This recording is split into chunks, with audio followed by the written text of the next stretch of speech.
ഏവർക്കും അഡ്ഹോക്ക് ലേണിംഗിലേക്ക് സ്വാഗതം. നമ്മൾ ലോ സ്റ്റുഡൻസ് എല്ലാം വളരെയധികം ആകാംക്ഷയോടുകൂടി കാത്തിരിക്കുന്ന ഒരു പരീക്ഷയാണ് ലീഗൽ അസിസ്റ്റന്റ് ഗ്രേഡ് 2 അല്ലെ. ഒക്ടോബർ ടു ഡിസംബർ മാസങ്ങളിലായിട്ട് നമ്മുടെ പരീക്ഷ നടക്കാൻ പോവുകയാണ്. വളരെ പ്രധാനപ്പെട്ട ഒരു പ്രസ്റ്റീജിയസ് ആയിട്ടുള്ള ജോബാണ് ലീഗൽ അസിസ്റ്റന്റ്. നിങ്ങൾക്ക് എല്ലാവർക്കും അറിയാം അല്ലെ. അതിന്റെ അപ്ലൈ ചെയ്യാനുള്ള ഡേറ്റ് ഒക്കെ ഓൾറെഡി കഴിഞ്ഞിട്ടുള്ളതാണ്. LLB കഴിഞ്ഞ് എൻറോൾ ചെയ്തിട്ടുള്ള അഡ്വക്കേറ്റ്സ് മാത്രമുള്ള ഒരു എക്സാം ആണ്.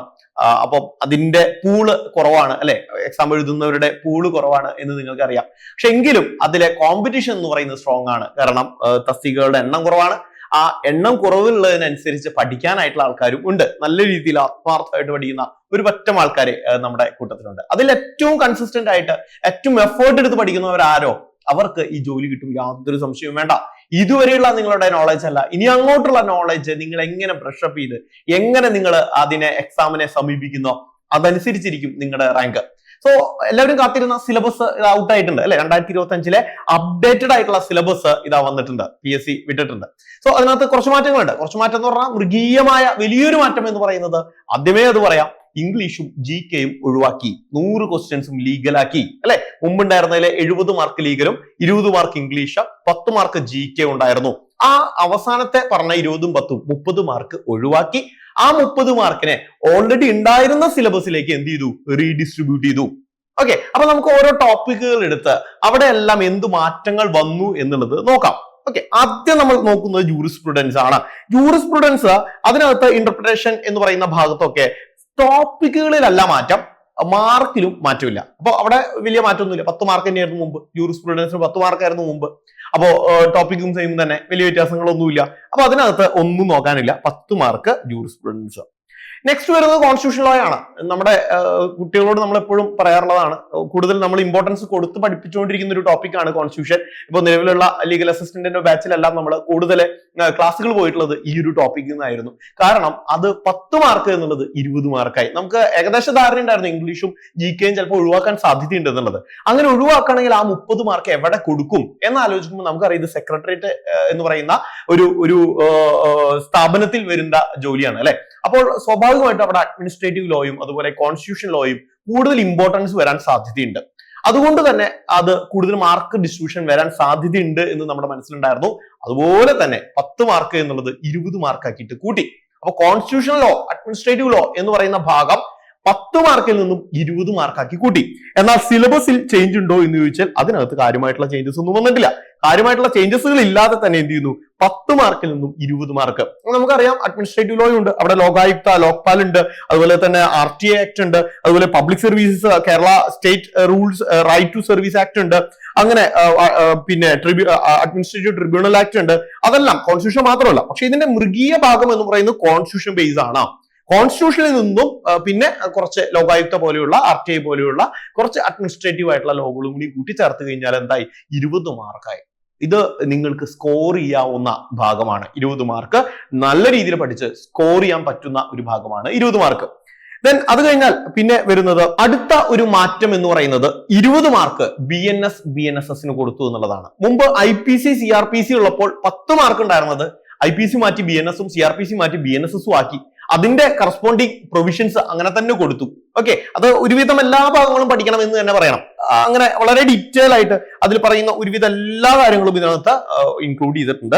അപ്പോ അതുകൂടാതെ JJ ആക്ടും അവിടെയുണ്ട്, പ്രൊബേഷൻ ഓഫ് ഒഫൻഡേഴ്സ് ആക്ടും ഉണ്ട് കേട്ടോ. JJ ആക്ടും പ്രൊബേഷൻ ഓഫ് ഒഫൻഡേഴ്സ് ആക്ടും BNSസും ഇതെല്ലാം കൂടിയിട്ട് 20 മാർക്ക് ഇവിടെ കൂട്ടിച്ചേർത്തിരിക്കുകയാണ്. 20 മാർക്ക്. അപ്പോൾ കോൺസ്റ്റിറ്റ്യൂഷനും ജൂറിസ്പ്രുഡൻസ് പ്രാക്ടീസ് ചെയ്യുന്ന അഡ്വക്കേറ്റ്സിനെ സംബന്ധിച്ചിടത്തോളം ചിലപ്പോൾ മാർക്ക് സ്കോർ ചെയ്യാൻ ബുദ്ധിമുട്ടുള്ള സബ്ജക്ട് ആയിരിക്കാം.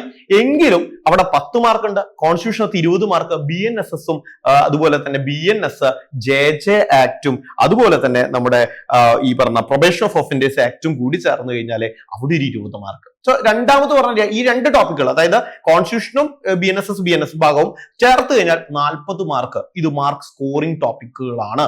മനസ്സിലാക്കി വെക്കുക. സിലബസ് ഡിസ്കസ് ചെയ്യുമ്പോൾ തന്നെ മനസ്സിലാക്കി വെക്കുക. അത് നല്ല രീതിയിൽ മാർക്ക് സ്കോർ ചെയ്യാൻ സാധ്യതയുള്ള ഭാഗമാണ്. കോൺസെൻട്രേറ്റ് ചെയ്ത് പഠിക്കേണ്ട ഭാഗമാണ് 20 40 മാർക്ക്. അത് കഴിഞ്ഞാൽ വരുന്നു സിവിൽ ലോ ആണ്. ഞാൻ പറയുകയാണെങ്കിൽ ഈ സിലബസിൽ ഏറ്റവും ലെസ് ഇമ്പോർട്ടൻസ് കൊടുത്ത് നിങ്ങൾക്ക് പഠിക്കാവുന്ന ഭാഗം സിവിൽ ലോ ആണ്. ഓക്കെ, കാരണം 10 മാർക്കേ ഉള്ളൂ. 10 മാർക്കിന് 10 ആക്ടുകളുണ്ട്. ഓക്കെ, 10 ആക്ടുകളുണ്ട്. നോക്കി, കോൺട്രാക്ട് ആക്ട് ഉണ്ട്, പിന്നെ ഇവിടുന്ന് പോയി കഴിഞ്ഞാൽ കോൺട്രാക്ട് ആക്ടിൽ നിന്നും വന്നിട്ടുള്ള നമ്മുടെ സെയിൽ ഓഫ് ഗുഡ്സ് ആക്ട് ഉണ്ട്, പാർട്ണർഷിപ്പ് ആക്ട് ഉണ്ട്, LLP ആക്ട് ഉണ്ട്, ലിമിറ്റഡ് ലയബിലിറ്റി പാർട്ണർഷിപ്പ് ആക്ട് ഉണ്ട്, പിന്നെ എന്തുണ്ട് IT ആക്ട് ഉണ്ട്. അവിടെ IT ആക്ടിലെ കുറച്ച് പ്രൊവിഷൻസ് കംപ്ലീറ്റ് അല്ല. പിന്നെ CPC, ഒബ്വിയസ്ലി CPC ഉണ്ട്. CPC കഴിഞ്ഞ് കഴിഞ്ഞാൽ കഴിഞ്ഞിട്ടില്ല, ആക്ടുകൾ കഴിഞ്ഞിട്ടില്ല. കൊമേഴ്ഷ്യൽ കോഡ്സ് ആക്ട് ഉണ്ട്. അത് കഴിഞ്ഞ് കഴിഞ്ഞാൽ നമുക്ക് എന്തുണ്ട്, ഗ്രാം ന്യായാലയ ആക്ട് ഉണ്ട്. അത് കഴിഞ്ഞാലോ ലിമിറ്റേഷൻ ആക്ട് ഉണ്ട്. അത് കഴിഞ്ഞാലോ സ്പെസിഫിക് റിലീഫ് ആക്ട് ഉണ്ട്. അങ്ങനെ തുടങ്ങി ഒരുപാട് ആക്ടുകൾ കൂട്ടിച്ചേർത്ത് വെച്ച് ആകെ 10 മാർക്ക്. എല്ലാ ആക്ടിൽ നിന്നും ഒരു ക്വസ്റ്റനോ അല്ലെങ്കിൽ 2 ക്വസ്റ്റനോ ആയിരിക്കും മാക്സിമം വരിക. അപ്പോൾ 2 ക്വസ്റ്റ്യൻ പല ആക്ടുകളിൽ നിന്നും ചോദിച്ചു കഴിഞ്ഞാൽ പ്രശ്നം എന്താ, ചില ആക്ടുകളിൽ നിന്ന് ചോദ്യം പോലും ചോദിക്കാനുണ്ടാവില്ല. മനസ്സിലായോ? അപ്പൊ സിവിൽ അത് പഠിക്കാനാണെങ്കിലോ ഒരുപാട് പഠിക്കാനുണ്ട്. അപ്പൊ അത്രയും ഡീറ്റെയിൽ ആയിട്ട് ഡെപ്തിൽ പഠിച്ചു കഴിഞ്ഞാൽ എന്താ പ്രശ്നം, സമയം അവിടെ കില്ല് ചെയ്യും. നമ്മുടെ ഒരുപാട് സമയം അനാവശ്യമായിട്ട് പോകാൻ സാധ്യതയുള്ള ഒരു മേഖലയാണ് ഈ പറയുന്ന സിവിൽ ലോ. പ്രാക്ടീസ് ഓറിയന്റഡ് ആയിട്ട് നോക്കി കഴിഞ്ഞാൽ നിങ്ങൾക്ക് അത് ഗുണം ചെയ്യും. പക്ഷെ നമ്മളിത് ലീഗൽ അസിസ്റ്റന്റ് എന്ന് പറയുന്ന എക്സാം പോയിന്റ് ഓഫ് വ്യൂവിൽ നിങ്ങൾ തിങ്ക് ചെയ്ത് കഴിഞ്ഞാൽ ഈ CPCയും ആ ഭാഗങ്ങളും ഇത്രയും ഡീറ്റെയിൽ ആയിട്ട് പഠിച്ചു കഴിഞ്ഞാൽ അതിൽ നിന്ന് കിട്ടാവുന്ന മാർക്ക് എന്ന് പറയുന്നത് വളരെ ചുരുങ്ങിയ മാർക്കാണ്. സോ ഞാൻ പറയുകയാണെങ്കിൽ ഇതിനു മുമ്പ് പറഞ്ഞ 2 ടോപ്പിക് നിങ്ങൾക്ക് കോൺസെൻട്രേറ്റ് ചെയ്യാം. ഈ ടോപ്പിക് എന്ന് പറയുന്നത് ലെസ് പ്രയോറിറ്റി കൊടുത്ത് പഠിച്ചാൽ മതി. നമ്മുടെ ടൈം കില്ലിംഗ് ആണ്. ബാക്കി സിലബസിൽ നിങ്ങൾ എന്ത് ചെയ്യുക, കോൺസെൻട്രേറ്റ് ചെയ്യുന്നതാണ് ഏറ്റവും നല്ലത്. നമ്മുടെ ക്ലാസ്സുകളിലെല്ലാം കൊടുക്കുന്നുണ്ട്, പക്ഷെ നിങ്ങൾ ഏറ്റവും കൂടുതൽ കോൺസെൻട്രേറ്റ് ചെയ്യേണ്ടത് ബാക്കി മേഖലകളാണ്, CPC പോലെയുള്ള സിവിൽ ലോസ് അല്ല. ഓക്കെ ആണല്ലോ? Yes, 10 mark. ദെൻ ഭാരതീയ സാക്ഷ്യ അധിനിയം 5 മാർക്ക്. ഇത് നോക്കൂ, ഇപ്പൊ തന്നെ ആ ഡിഫറൻസ് മനസ്സിലായിട്ടുണ്ടാവും. സിവിലിലെ ഈ 9 10 ആക്ടുകൾ കൂട്ടിച്ചേർത്ത് വെച്ച് 10 മാർക്കും, ഇപ്പുറത്ത് ഭാരതീയ സാക്ഷ്യ അധിനിയം പഴയ എവിഡൻസ് ആക്ട്, ആ ഒരു ഒറ്റ ആക്ടിന് 5 മാർക്കാണ്. ഓക്കെ, അപ്പുറത്ത് CPC എന്ന് പറഞ്ഞാൽ ഭാരതീയ സാക്ഷ്യ അധിനിയത്തിന്റെ എത്രയോ ഇരട്ടി വലിപ്പുള്ള ഒരു ബുക്ക് പഠിച്ചു കഴിഞ്ഞാൽ ചോദിക്കാവുന്ന ചോദ്യങ്ങളുടെ എണ്ണം 1 2 മാക്സിമം പോയാൽ 3, അല്ലെ? അങ്ങനെ നിൽക്കുന്ന സമയത്താണ് അതിന്റെ വളരെ ചെറിയൊരു വേർഷൻ, ചെറിയൊരു ആക്ട് ആയിട്ടുള്ള, ചെറിയ ആക്ട് ആണെങ്കിലും ഡെപ്തിൽ പഠിക്കുകയാണെങ്കിൽ ഒരുപാട് കാര്യങ്ങൾ മനസ്സിലാക്കാനുണ്ട്. എങ്കിൽ കൂടിയും കമ്പാരിറ്റീവ്ലി വളരെ ചെറിയൊരു ബയറാക്ട് ഉള്ള ഭാരതീയ സാക്ഷ്യ അധിനിയത്തിന് 5 മാർക്ക്. അപ്പോൾ ക്രിമിനൽ ലോ എന്ന് പറയുന്ന ഭാഗം 20ഉം അതുപോലെ ഈ BSAയും കൂടി ചേരുമ്പോൾ 25 മാർക്ക് ആ ഭാഗത്തുനിന്ന് വരിക.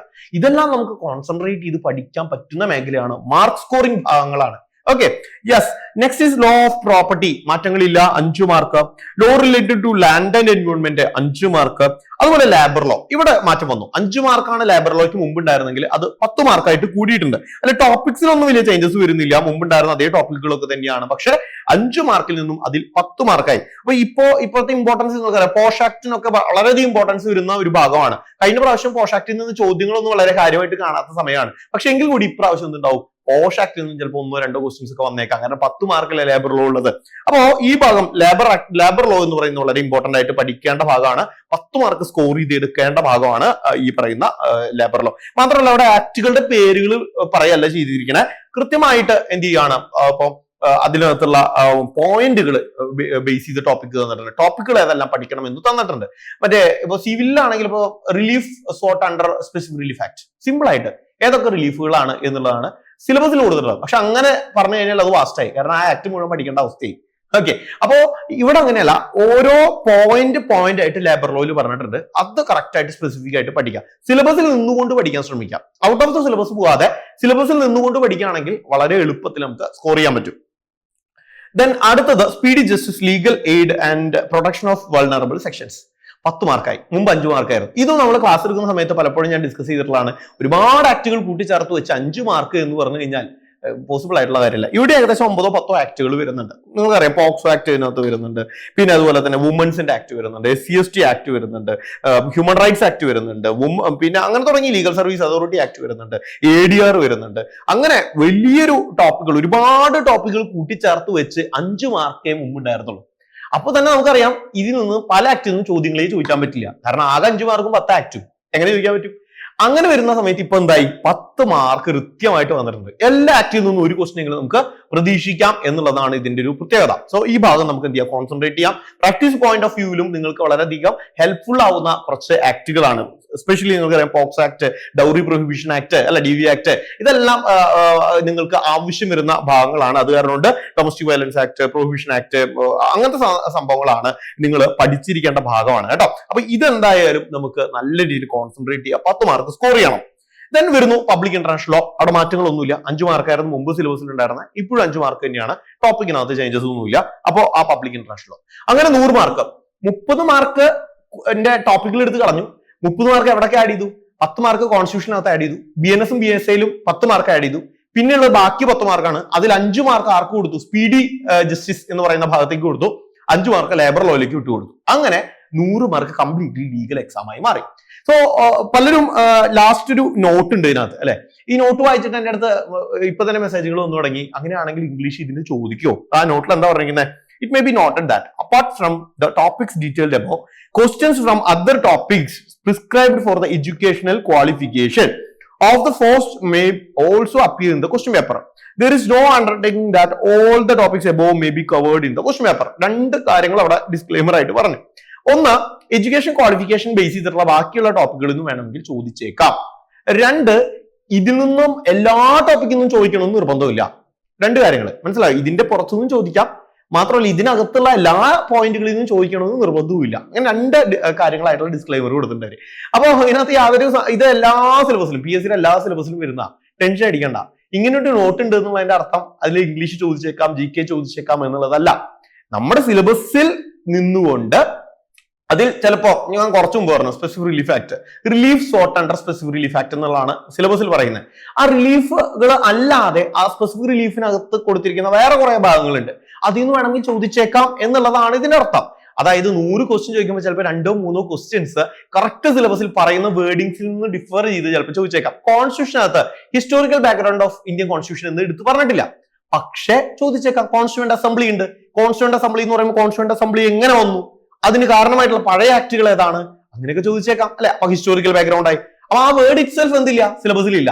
അതിനർത്ഥം അത് ചോദിക്കില്ല എന്നുള്ളതല്ല, മനസ്സിലായോ? അപ്പൊ അത് കുട്ടികൾ പരാതി പറയാതിരിക്കാൻ വേണ്ടിയിട്ടാണ് 100 മാർക്കിൽ 2-3 ക്വസ്റ്റ്യൻസ് ഒക്കെ ചിലപ്പോൾ ഔട്ട് ഓഫ് സിലബസ് വന്നേക്കാം. അതിനർത്ഥം എൻറ്റയർലി ഡിഫറെന്റ് ആയിട്ടുള്ള ഒരു ഏരിയയിൽ നിന്നും, ഇംഗ്ലീഷിൽ നിന്നും അല്ലെങ്കിൽ GKയിൽ നിന്നും അങ്ങനെയുള്ള ക്വസ്റ്റ്യൻസ് ചോദിക്കുന്നതല്ല, മനസ്സിലായി? അപ്പൊ കറണ്ട് അഫയേഴ്സിന് ചോദിക്കാം. എങ്ങനെ ചോദിക്കാം? ഈ സിലബസിൽ സ്റ്റിക്ക് ഓൺ ചെയ്തുകൊണ്ട് കറണ്ട് അഫയേഴ്സ് ചോദിക്കാം. ഇപ്പോ 106ാമത്തെ ഭരണഘടനാ ഭേദഗതി അല്ലെ, കോൺസ്റ്റിറ്റ്യൂഷണൽ അമെന്റ്മെന്റ് ആക്ട് വന്നു 106ാമത്തെ അല്ലെ. അത് പക്ഷെ എന്താണ്? കറണ്ട് അഫയേഴ്സ് ആണ്. കറണ്ട് അഫയേഴ്സ് ആണ്, പക്ഷെ എന്തുവാണ്? നമ്മുടെ സിലബസിനകത്തുള്ള കോൺസ്റ്റിറ്റ്യൂഷൻ ആണ്. അപ്പൊ കോൺസ്റ്റിറ്റ്യൂഷനകത്തുള്ള ആ ഭാഗത്ത് കുറച്ച് അമെന്റ്മെന്റുകൾ പറയുന്നുണ്ട് അല്ലെ. നോക്കൂ, അമെന്റ്മെന്റിനകത്ത് 104 നിന്നു, 42, 44, 52, 6, 73, 74 അങ്ങനെ ഇമ്പോർട്ടന്റ് ആയിട്ട് പഠിക്കേണ്ട അമെന്റ്മെന്റുകൾ അതിനകത്ത് പറഞ്ഞിട്ടുണ്ട്. 103, 104, 105, 106 ഒക്കെ അവിടെ പോയി. അപ്പൊ അതിൽ നിന്ന് വേണമെങ്കിൽ ചോദിച്ചേക്കാം അല്ലെ, ചോദിക്കാനുള്ള സാധ്യതയുണ്ട്. അത് കറണ്ട് അഫയേഴ്സ് ആണ്, പക്ഷെ ഈ സിലബസിൽ നിന്നുകൊണ്ടുള്ള അതർ ടോപ്പിക്സ് ആണ്. ക്ലിയർ ആണല്ലോ? സോ അതിനകത്ത് ടെൻഷൻ ഒന്നും അടിക്കേണ്ട. നിങ്ങൾക്ക് നല്ല വ്യക്തമായിട്ടുള്ള ക്ലാരിറ്റിയിലുള്ള ഒരു സിലബസ് വന്നിട്ടുണ്ട്. അപ്പോൾ ഇനി സമയമുണ്ട്. കൃത്യമായിട്ട് പഠിക്കുകയാണെങ്കിൽ April, May, June, July, August, September, ഒക്ടോബറിൽ എക്സാം ഉണ്ട്. 7 മാസത്തോളം സമയമുണ്ട്. 6 to 7 മാസം. ചിലപ്പോൾ ഈ കണ്ടന്റ് നിങ്ങൾ കാണുന്നത് ചിലപ്പോൾ 1-2 മാസം കഴിഞ്ഞിട്ടായിരിക്കാം. എന്നാലും ഞാൻ പറയുകയാണെങ്കിൽ നിങ്ങൾക്ക് കൃത്യമായിട്ടുള്ള ഒരു വിഷനോടുകൂടി മാർക്ക് സ്കോറിംഗ് ടോപ്പിക്കുകൾ ഏതാണെന്ന് മനസ്സിലാക്കിക്കൊണ്ട് അതിൽ കൂടുതൽ സമയം കോൺസെൻട്രേറ്റ് ചെയ്ത് പഠിച്ച് റിവൈസ് ചെയ്ത് റിവൈസ് ചെയ്യുക എന്ന് പറയുന്നത് വലിയൊരു വിജയമന്ത്രമാണ്. അല്ലാതെ ജസ്റ്റ് വൺസ് പഠിച്ചു പോയതുകൊണ്ടൊന്നും യാതൊരു കാര്യമില്ല. എക്സാം ഹോളിൽ എത്തുന്ന സമയത്ത് 4 ഓപ്ഷൻസ് കാണുമ്പോൾ ഇത് കണ്ടുണ്ട്, പക്ഷെ ഓപ്ഷൻ A ആണോ B ആണോ C ആണോ ഡൗട്ട് വരും. ഈ ഡൗട്ട് ഇല്ലാതെ നമുക്ക് റാങ്ക് ലിസ്റ്റിൽ നല്ല മാർക്കിലേക്ക് എത്തണമെങ്കിൽ റിവിഷൻ കമ്പൽസറി ആണ്. ഞാൻ എപ്പോഴും പറയുന്നത് പോലെ ഇതൊരു റേസ് ആണ്. ഇതൊരു കോമ്പറ്റേറ്റീവ് എക്സാം ആണ്. Competitive exam is a race. നമ്മൾ എവിടെ നിന്ന് മത്സരിച്ച് തുടങ്ങുന്ന എല്ലാവരും ഇനീഷ്യൽ പോയിന്റിൽ നിന്ന് സ്റ്റാർട്ട് ചെയ്യുന്നു. എൻഡ് പോയിന്റിലേക്ക് എത്തുന്ന സമയത്ത് പല സമയങ്ങളിലായിട്ട് പലരും എത്തുന്നു. അതിൽ ആദ്യം എത്തിയ 1, 2, 3 പേർക്കാണ് ഒരു റേസിനകത്ത് എന്ത് ചെയ്യുന്നത്, കപ്പ് കിട്ടുന്നത് അല്ലെ. സോ ആ കപ്പ് അടിക്കണമെങ്കിൽ നമ്മൾ എന്ത് ചെയ്യണം? കൺസിസ്റ്റന്റ് ആയിട്ട് ഓടണം. ഇടയിലെ പഞ്ചതന്ത്രത്തിൽ പറയുന്നത് പോലെ അമയും മുയലും കൂടിയിട്ട് ഓടി. ഇടയ്ക്ക് മുയൽ സ്പീഡ് ഉണ്ടായിരുന്നെങ്കിൽ കൂടിയും ഇടയിൽ വെച്ചിട്ടൊന്ന് നിർത്തിപ്പോയി അല്ലെ. ആമ അത് കൺസിസ്റ്റന്റ് ആയിട്ട് ഓടി, അതുകൊണ്ട് ആമ എത്തി എന്ന് പറയുന്നുണ്ട്. പക്ഷെ ആ കൺസിസ്റ്റൻസി മാത്രം പോരാ, സ്പീഡും വേണം. ഓക്കെ, സ്പീഡ് വേണം. എല്ലാവരും നമ്മുടെ കൂടെ മത്സരിക്കുന്ന ഒരു മുയലുകളല്ല, ഇടയിൽ നിർത്തി പോകുന്നവരല്ല. നിർത്തി പോവാതെ സ്പീഡിൽ ഓടുന്ന ആൾക്കാരുണ്ട്. അവരോടൊപ്പം ഓടിക്കെതച്ച് എത്താൻ ശ്രമിക്കുക. നിങ്ങൾ ഉറപ്പായിട്ടും നിങ്ങളുടെ മനസ്സിനകത്ത് ആ ഒരു വിൽഫുൾ ആയിട്ടുള്ള, നിങ്ങളുടെ പവർഫുൾ ആയിട്ട് നിങ്ങൾക്ക് ജോലി കിട്ടിയേ മതിയാകൂ എന്നുള്ള ആ ഒരു ആത്മാർത്ഥമായിട്ടുള്ള ആഗ്രഹം ഉണ്ടെങ്കിൽ 100% ഉറപ്പാണ് നിങ്ങൾ ഇതിനകത്ത് എഫേർട്ട് ഇടും. നിങ്ങൾ രാത്രി കാലങ്ങളിൽ പഠിക്കും, രാവിലെ നേരത്തെ എണീക്കും, നിങ്ങളുടെ ടൈം ടേബിളുകളെല്ലാം മാറ്റും. കിട്ടുന്ന ഓരോ മിനിറ്റുകളും നിങ്ങൾ ഇതിനു വേണ്ടിയിട്ട് എന്താ പറയാ, എണ്ണയിട്ട യന്ത്രം പോലെ നിങ്ങൾ ഓടാൻ തുടങ്ങും. ഉറപ്പാണ്. നിങ്ങൾ ആത്മാർത്ഥമായിട്ട് ശ്രമിച്ചു കഴിഞ്ഞാൽ ഓലോ പറയുന്നത് പോലെ എല്ലാം നിങ്ങളുടെ കൂടെ ഉണ്ടാവും. നല്ല രീതിയിൽ പഠിക്കുക. All the best.